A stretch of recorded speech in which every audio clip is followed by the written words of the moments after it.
বনেদি বাড়ি, দুর্গা পুজো, জগদ্ধাত্রী পুজো, রাসযাত্রা এগুলো তো চ্যানেলে তুলেই ধরেছি। সেরকমই কলকাতায় কিন্তু বেশ কিছু বাড়ি আছে যে বাড়িগুলো এখনও সেই পুরনো ঐতিহ্যকে ধরে রেখে ঝুলন যাত্রাকেও ঝুলন উৎসব হিসাবে সুন্দরভাবে পালন করে চলেছেন। আজকের ভিডিওতে সেরকমই কিছু বাড়ির ঝুলন উৎসবকে সকলের সামনে তুলে ধরব।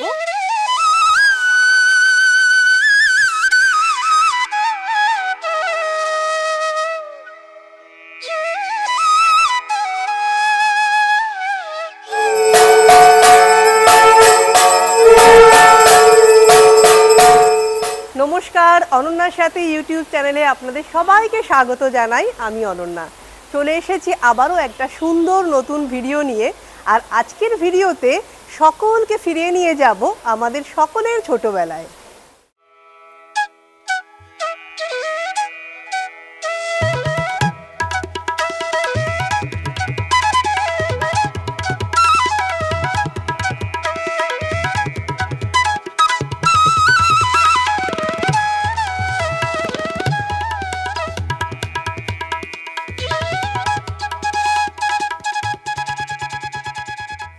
ঝুলন দেখতে চলে এসেছি মানিকতলার ঝুলন বাড়িতে। 100 বছর পার করলো এই ঝুলন বাড়ির ঝুলন উৎসব। যবে থেকেই এই মন্দির তবে থেকেই কিন্তু এখানে ঝুলন যাত্রা শুরু হয়েছে। সুতরাং 100 বছর ধরে এই পরিবার এই বাড়ি যে ঝুলন যাত্রাকে পালন করে চলেছে তার জন্য অবশ্যই সাধুবাদ। পুরো ঝুলন বাড়ি দুদিকে একদম পুতুল দিয়ে সুন্দর করে সাজানো, আর মাঝখানে অপূর্ব সুন্দর এই ফোয়ারাটা, এগুলো আপনাদের কাছ থেকে দেখাচ্ছি। আগে চলুন মন্দিরটা আমরা দর্শন করে আসি। দুদিকে সুন্দর ঐরাবত আমাদের স্বাগত জানাচ্ছে।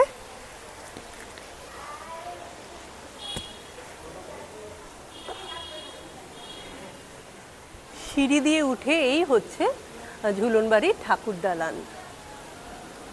অসাধারণ সুন্দর এবং ভীষণ সুন্দরভাবে সাজানো হয়েছে আজকের এই বিশেষ দিনে। সত্যি ঝুলন উৎসবে ঝুলন বাড়িতে এসে সত্যি ভীষণ ভালো লাগছে। রাধা কৃষ্ণ বসে রয়েছেন সুন্দর সাজে সজ্জিত হয়ে।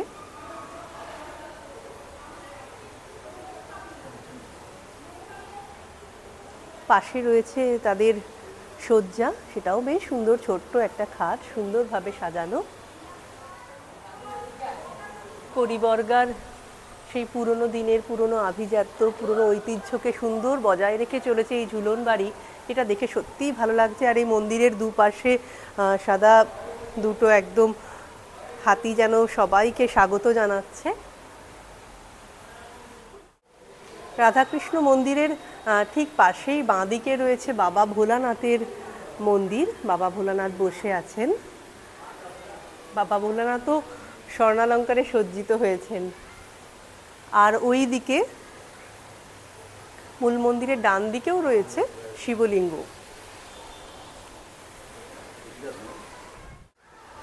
আজ শ্রাবণ মাসের সোমবারে বাবার দর্শনও হয়ে গেল।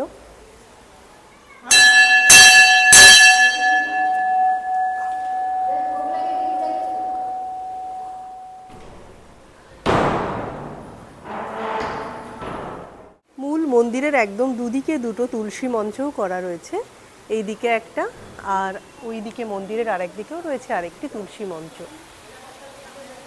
যে বাড়িগুলোকে সত্যিই ধন্যবাদ বা সাধুবাদ জানাই যে তারা যে এই প্রাচীন ঐতিহ্যকেও এখনো বজায় রেখে চলেছেন। এর মধ্যে একটি বাড়ি তো শতবর্ষের একদম গোড়ায়, আর একটি বাড়ি প্রায় 100 বছর কমপ্লিট করলো ঝুলনে। ভগবান কৃষ্ণের জীবনের বিভিন্ন ঘটনাগুলোকে এখানে সুন্দরভাবে পুতুলের মাধ্যমে সাজিয়ে বোঝানো হয়েছে। যেমন সপ্তম গর্ভের হত্যা, কারাগার কৃষ্ণের জন্ম, বাসুদেবের যমুনা পার, বাসুদেবের নন্দালয়ে গমন। ঠিক যেন আমাদের ছোটবেলায় আমরা যে গল্পগুলো পড়তাম সেগুলো চোখের সামনে দেখছি।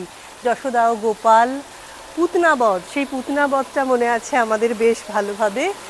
এছাড়া ননী চুরি, কৃষ্ণ জীবনের এক বিখ্যাত ঘটনা সুন্দরভাবে সাজানো রয়েছে। কালিয়া দমন রয়েছে, কৃষ্ণের গরু চড়ানো দারুণ সুন্দরভাবে সাজানো। অগাসুর বধ, শ্রীকৃষ্ণের ঝুলন, বা দোলনায় ঝুলছে রাধা কৃষ্ণ। রয়েছে বকাসুর বধ, নৌকা বিলাস, আবার ওইদিকে পরপর নাম্বারিংও করা আছে। এখানে সুন্দরভাবে রয়েছে গোপিনীর বস্ত্রহরণ, রয়েছে শ্রীকৃষ্ণের হোলি খেলা, কংসবধ, রাধার মানভঞ্জন, এখানে কৃষ্ণকালী, রয়েছে জরাসন্ধ বধ, ঐরাবধ। যেরকম সুন্দরভাবে মূর্তি, ঠিক তার পিছনে আবার সেই প্রেক্ষাপটের একটা ছবিও ফেস্টুনের মতো দেওয়া রয়েছে। রয়েছে বলিরাজ, পাশা খেলা। চলে এসেছি আমরা কি মহাভারতে? হ্যাঁ, পাশা খেলা। তারপরেই হচ্ছে দ্রৌপদীর বস্ত্রহরণ, পার্থসারথী, সেই যুদ্ধের সেই বিখ্যাত দৃশ্য। রয়েছে অভিমন্যু বধ, আর সবার শেষে রয়েছে যুগল মিলন। সুন্দরভাবে একদম মন্দিরের দুপাশে টানা খোপ খোপ করে একদম যেন ঝুলন সাজানোর মতো করেই পুরো সাজানো রয়েছে।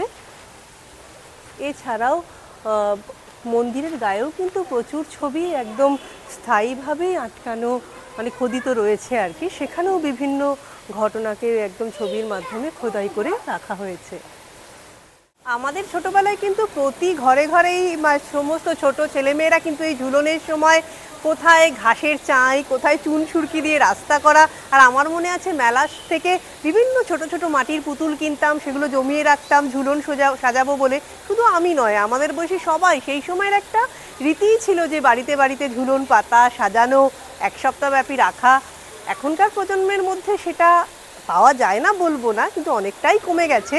সেখানে কিন্তু এই বাড়িগুলো, কিছু কলকাতার বাড়ি যে এখনও এই পরম্পরাটা বজায় রাখছে, এটা কিন্তু আমাদের মতো যারা ঐতিহ্যপ্রেমী মানুষ, যারা এগুলো দেখে অভ্যস্ত বা যারা দেখতে চান, তাদের জন্য কিন্তু একটা বড় পাওনা। এবং আমাদের আগামী প্রজন্মকেও কিন্তু একটা দেখানোর মতো বিষয় যে আমরা এভাবে ঝুলন সাজাতাম। ঝুলনের সময় প্রতিদিন বিকেল 4টে থেকে 10টা অবধি মন্দির খোলা পাবেন।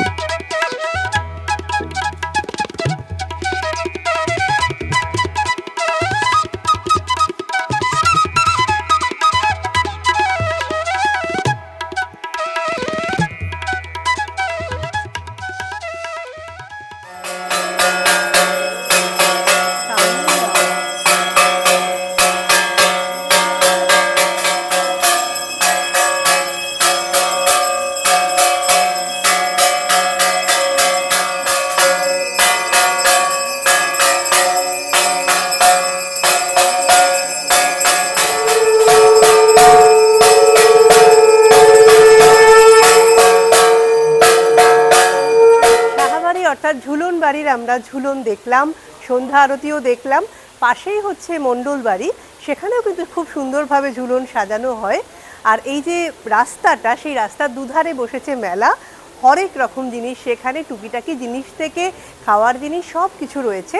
সেই মেলা দেখতে দেখতে চলুন আমরা চলে যাই মণ্ডল বাড়ির ঝুলন দেখতে।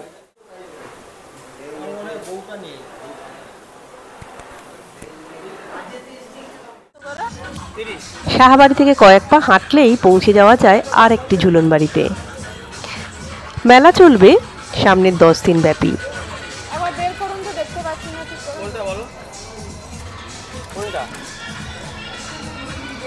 কত করে এগুলো? আলু টিক্কি, ফুচকা,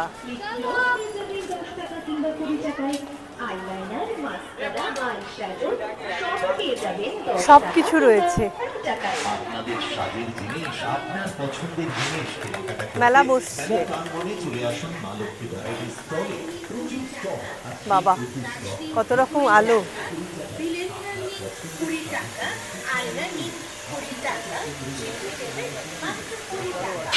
হরেক রকম জিনিস আছে, ব্যাগ, সাজগোজের জিনিস, আচার, বিভিন্ন রকম আচার, পাঁপড়, হজমি, ছবির দোকান। হ্যাঁ, মেলায় তো ছবি, ঠাকুর এগুলো থাকবেই। আমি ঢোকার সময় দেখেছিলাম যে মাটির জিনিসের একটা দোকান দেখেছিলাম, ফুটপাতে বসেছিল। সেই দোকানটা, এই যে এই দোকানটাকে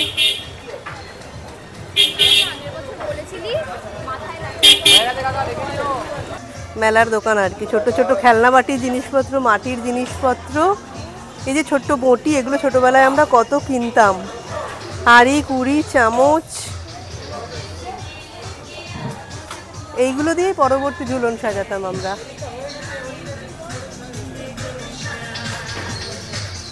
মকটেল কাউন্টারটা দেখেছো?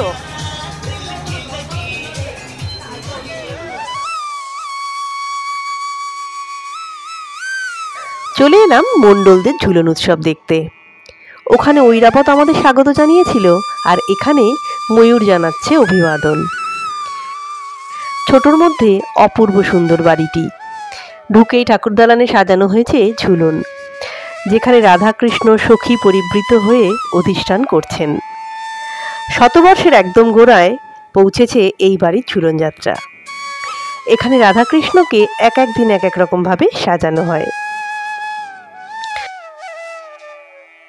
1338 সালের 26শে ফাল্গুন বৃহস্পতিবারে শ্রীযুক্ত হীরালাল মণ্ডল মহাশয়ের পুত্র শ্রীমান হরেন্দ্রনাথ মণ্ডল কর্তৃক স্থাপিত হয়েছিল এই মন্দির, যেটি কলকাতার অন্যতম প্রাচীন শ্রী শ্রী রাধা গোবিন্দ জিউয়ের মন্দির।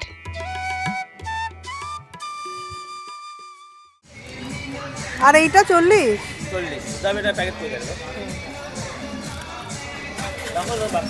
আর এইগুলো কত করে?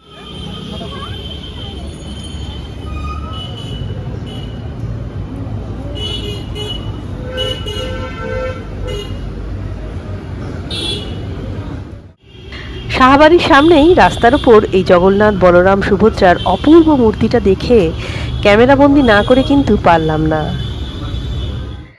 মেলার জিনিস ছাড়া যদি অন্য কিছু খেতে চান তাহলে রামমোহন সরণি ও বিবেকানন্দ রোডের সংযোগস্থলে এই গুপ্তা সুইটস থেকে কিন্তু ক্লাব কচুরি, সিঙ্গারা বা অমৃতি খেয়ে দেখতে পারেন। আমার তো বেশ ভালো লেগেছে। এবার বলি কিভাবে আসবেন। মানিকতলা মোড় থেকে বিবেকানন্দ রোড ধরে সেন্ট্রাল এভিনিউয়ের দিকে একটু এগোলেই ডান দিকে পড়বে মানিকতলা সাহাবাড়ি, যে বাড়ির দুর্গাপুজো আপনাদের ঘুরিয়ে দেখিয়েছি। আর এই সাহাবাড়ি থেকে একটু এগিয়ে বাঁদিকেই ঢুকছে ঝুলন বাড়ির রাস্তা।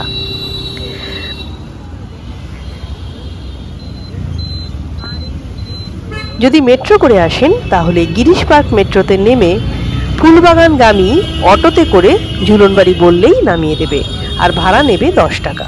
এখানে এসে এখানে সুন্দরভাবে এই পুতুলগুলো সাজানো দেখে আমার কিন্তু আমার ছোটবেলার কথা ভীষণভাবে মনে পড়ছে।